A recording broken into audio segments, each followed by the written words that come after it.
a few seconds because it may take a few seconds for it to catch up with YouTube. Sometimes it cuts off the first few seconds. So this is a special Torah portion reading for the Feast of Shavuot, which is coming up next Sunday, Monday. And so I wanted to just kind of go over Shavuot, especially if you're new like we are. We've been learning about the feasts, but this year we started actually observing and celebrating the feasts of Yah. And so just sharing, and I'm actually going to share a little bit out of the feasts of Yah, the feast days of Yah. And this is from Brittany Ramirez from Scribbles in Scripture. She writes children's books. And I got these for us and for my grandchildren. So this is called Shavuot, and it's also called Pentecost, which a lot of people will understand Pentecost. And it's also called the Feast of Weeks because it takes place 7 weeks after Passover, 50 days. And so after Passover and the first fruits, you then start counting what's called counting the Omar, and you count 50 days to Shavuot, which ends up being this next Sunday at sundown through Monday at sundown. And so the Feasts of Weeks, Pentecost, and Shavuot means weeks, and Pentecost, I think, means 70 in Greek. That's how it got its name. So now let's journey together to another exciting feast, the Feast of Weeks, also known as Pentecost. Have you ever noticed that this feast has 2 names?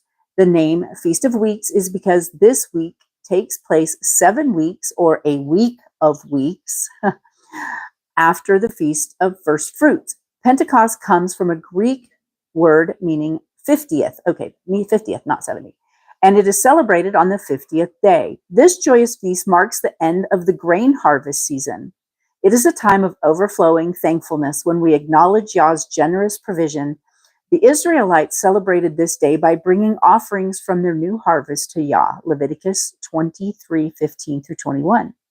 They would wave 2 loaves of bread made from the new wheat harvest before Yah, expressing their gratitude for his blessings.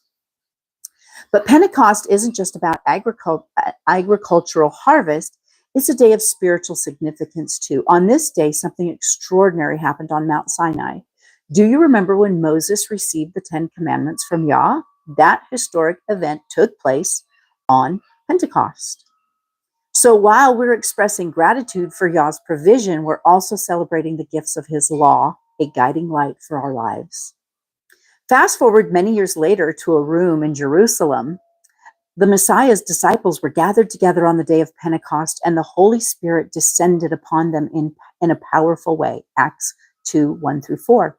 This was the beginning of a new chapter in Yah's story where his Spirit would dwell in his people, guiding and empowering them.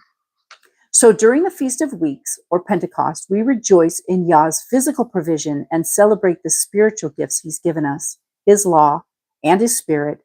It's time of thanksgiving and a time of reflection on the extraordinary way that Yah interacts with his people, guiding and nourishing us body and soul. So that's out of the Feast of Yah from Brittany, and I'll put her link in the comments. She's got some really great books for children and for adults who are learning. So, so we're going to start with Exodus 19, and it's going to go through 2023. So, in the 3rd new moon, which will be the 3rd month, after the children of Israel have come out of the land of Mitzrayim, which is Egypt, on this day they came to the wilderness of Sinai, and they set out for Rephidim, and had come to the wilderness of Sinai and camped in the wilderness. So Israel camped there before the mountain, and Moshe went up to Elohim And Yah called to him from the mountain, saying, "This is what you are to say to the house of Jacob, and declare to the children of Israel. You have seen what I did to the Mitzrayites, and how I bore you on eagle's wings and brought you to myself. And now, if you diligently obey my voice and shall guard my covenant," I love these if and then statements. "If you diligently obey my voice and shall guard my covenant, then you shall be my treasured possession above all the peoples, for all the earth is mine. And you shall be to me a region of priests and a set apart nation. Those are the words which you are to speak to the children of Israel." And Moshe came and called for the elders of the people and set before them all the words which Yah commanded him. And all the people answered together and said, "All that Yah has spoken, we shall do." We hear and we will obey. And so Moshe brought back the words of the people to Yah. And Yah said to Moshe, "See, I am coming to you in the thick cloud, so that the people hear when I speak with you and believe you forever." And Moshe reported the words of the people to Yah. And Yah said to Moshe, "Go to the people and set them apart today and tomorrow. And they shall wash their garments and shall be prepared on the third day. For on the third day Yah shall come down upon Mount Sinai before the eyes of all the people. And you shall make a border for the people around, saying, Take heed to yourselves that you do not go up to the mountain or touch the border of it. Whoever touches the mountain shall certainly be put to death. Not a hand is to touch it, but he shall certainly be stoned or shot with an arrow, whether man or beast. He shall not live. Whether the Yobel sounds long, when the Yobel, which is the shofar, sounds long, let them come near the mountain." And Moshe came down from the mountain to the people and set the people apart, and they washed their garments. And he said to the people, "Be prepared by the third day, and do not come near a wife." And if it came to be on the third day in the morning that there were, and it came to be on the third day in the morning that there were thunders and lightnings and a thick cloud on the mountain, and a voice of a shofar was very strong, and all the people who were in the camp trembled. And Moshe brought the people out of the camp to meet with Elohim, and they stood at the foot of the mountain. The Mount Sinai was in smoke, all of it, because Yah descended upon it in fire. And its smoke went up like the smoke of a furnace, and all the mountain trembled exceedingly. And when a voice of the shofar sounded long and became very strong, Moshe spoke, and Elohim answered him by voice.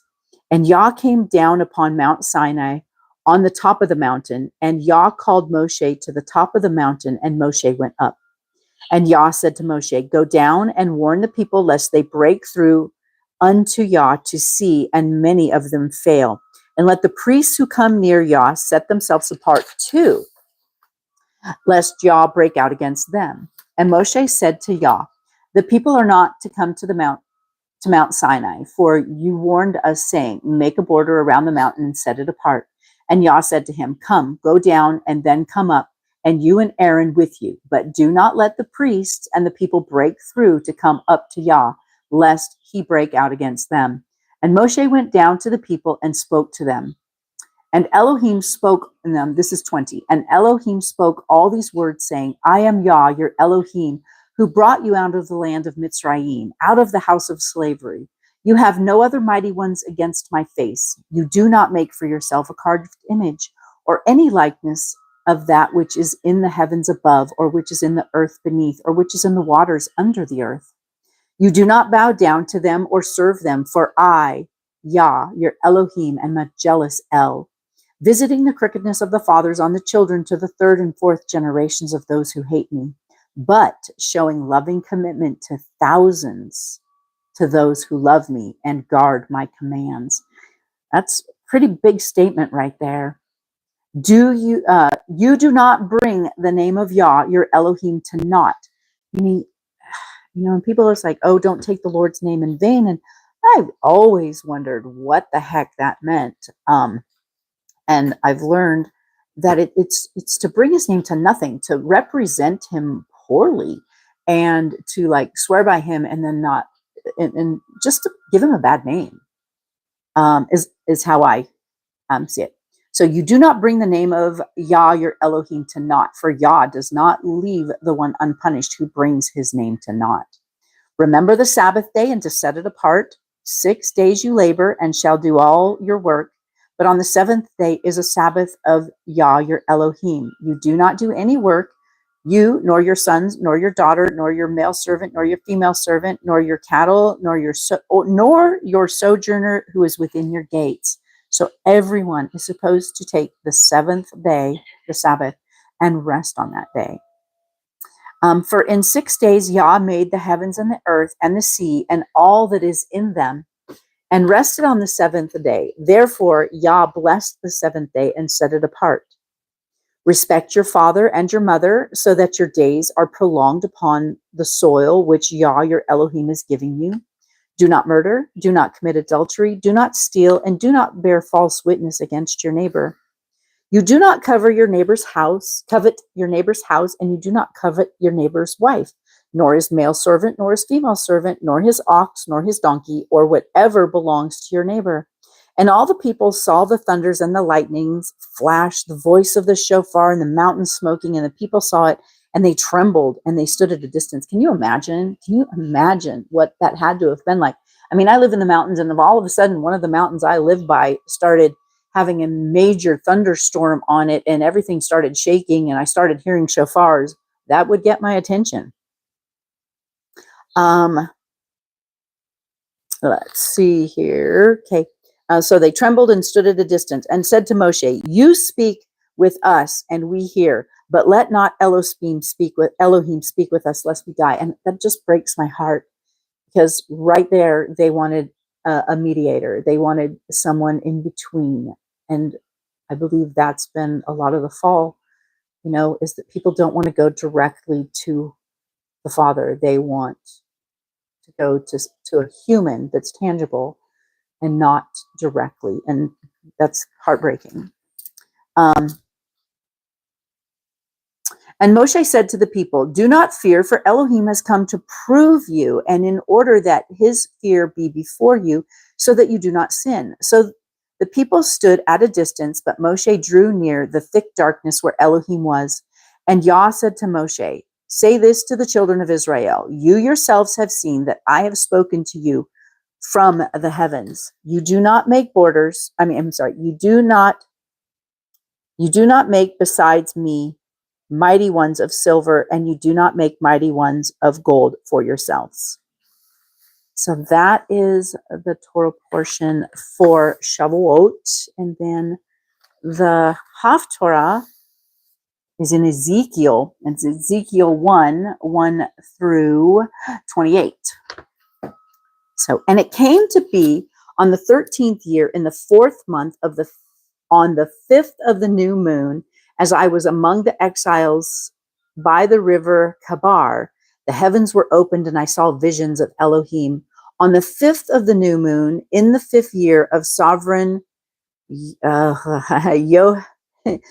Yehoiakim exile, the word of Yah came expressly to Yahazkel, the priest, the son of Buzi, in the land of the Chassidim, by the river Kebar, and the hand of Yah came upon him there.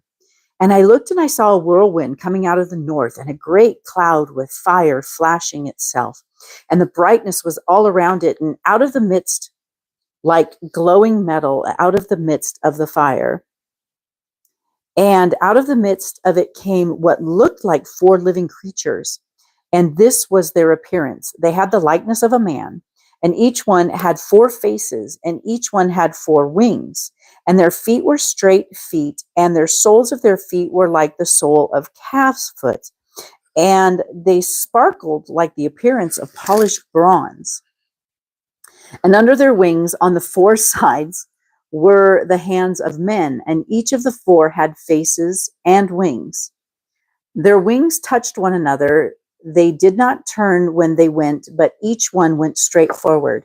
and the likeness of their faces, and the face of a man, and each of the four had the face of a lion on the right side, and each of the four had the face of an ox on the left side, and each of the four had the face of an eagle. Such were their faces. Their wings were spread upward. Two of each touched one another, and two covered their bodies. And each one went straight forward, going wherever the Spirit was to go. And they did not turn when they went. And the likeness of the living creatures, in the likeness of the living creatures, their appearance was like burning coals of fire, and like the appearance of torches moving back and forth among the living creatures. And the fire was bright, and out of the fire went lightning, and the living creatures ran back and forth like the appearance of a flash of lightning. And I looked at the living creatures, and I saw a wheel on the earth beside each of the living creatures with its four faces. I have a hard time. My brain cannot picture these. I'm so thankful for people that have been able to like make pictures and stuff, because my brain can't picture these things. The appearance of the wheels and their works was like the appearance of beryl, I think, which is a stone. And all four had the same form. The appearance of their works was, as it were, a wheel in the middle of a wheel.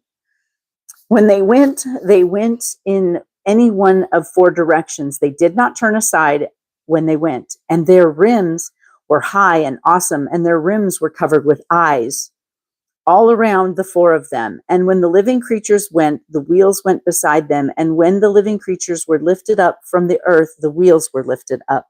Wherever the Spirit was to go, they went, because there the Spirit went. And the wheels were lifted together with them, for the Spirit of the living creatures was in the wheels.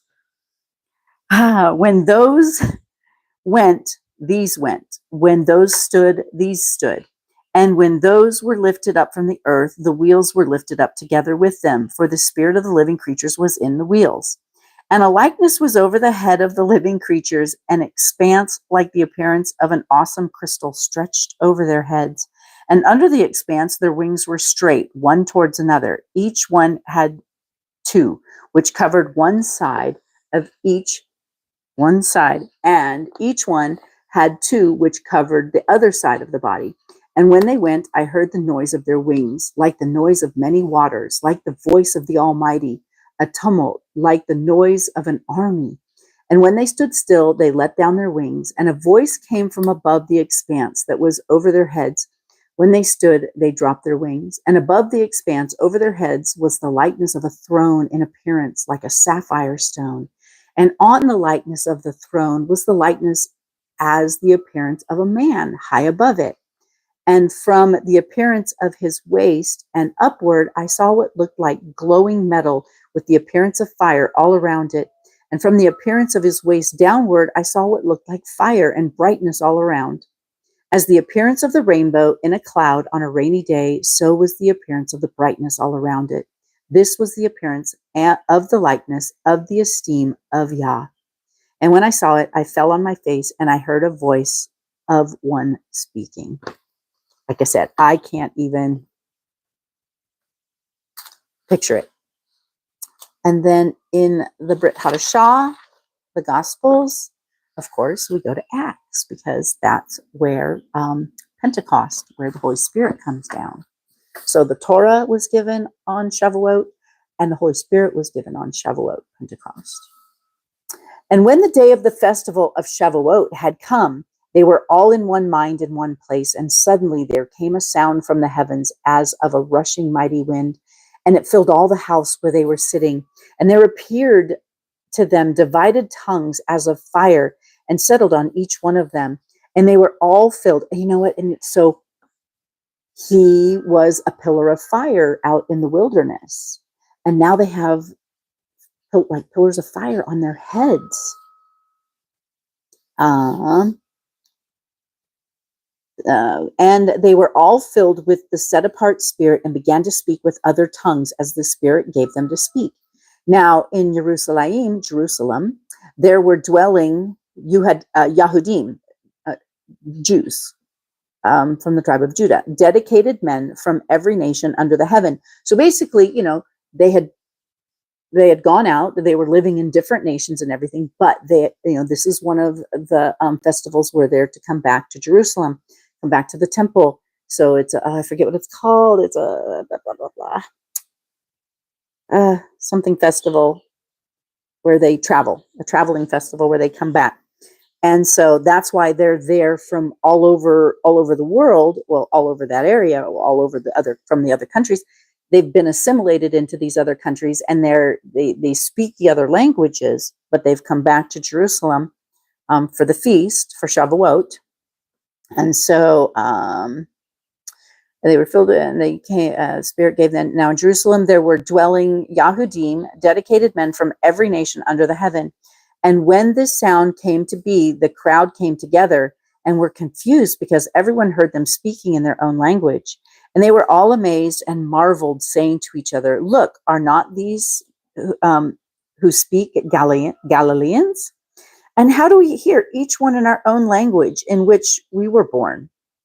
Parthians and Medes and Elamites, and those dwelling in Aram, Napharaim, both Yehuda and Cappadocia, Pontus and Asia, both Phrygia and Pamphylia, Mitzrayim and parts of Libya around Cyrene, visitors from Rome, both Yahudim and converts." So there's Jews and Jewish converts, because Yahudim is the tribe of Judah. This is already, the 12 tribes have been dispersed. Because what did Yeshua say? He said he came for the lost tribes of Israel, the ones that had been dispersed. So the only ones there at that time were the Yahudim, because the other ones they've lost their heritage. They've been dispersed and assimilated into all the countries around the world, and as they are still to this day. Although it does appear that Ezekiel's the dry bones in Ezekiel are starting to come back together, and people are feeling a yearning, a drawing in them. And I believe we are the lost tribes that are starting to hear the Father's voice to come back to his ways. But anyway,